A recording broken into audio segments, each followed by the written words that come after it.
taking a look at the Great Race 2, but I haven't seen the first one. Well, neither have I. This is the sequel to the Great Race, which I have not played. I know Z played it here, but from what I understand, this was a standalone game. Z did not care for the first one, so I was like, all right, well, I will try the second one because I tend to like racing games.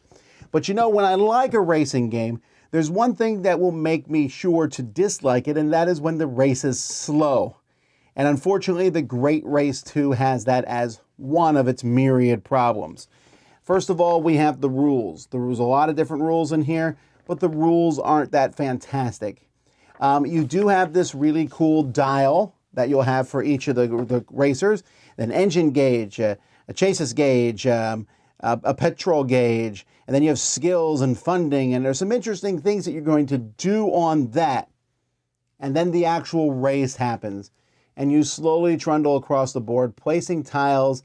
You try to place good tiles near you and bad tiles near other people, but then the other people are just going to come and drive down the path that you went down. And so you're all kind of driving down the same path. You're stopping in town so you don't run out of gas.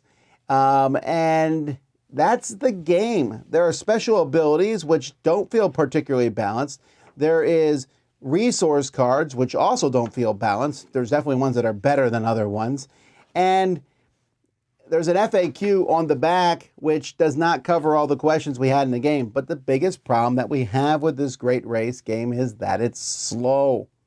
As you go across Asia or the US, and by the way, I very much dislike a mechanism in this game where you are pulling resources from a bag and then the side of it depends on which map you are, which is not quite so obvious. But anyhow, but you just go and you move at this glacial pace across the board. Now, that might make sense in a movie setting where there's crazy stories happening and pie fights and cake fights and smashing of gas stations and, you know, hijinks all over the place.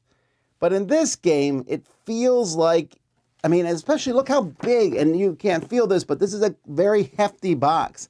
And there's just too many rules, too many things for something that essentially is, I move a couple spaces, I put out some tiles, oh, I'm running out of gas, I'll stop in this town.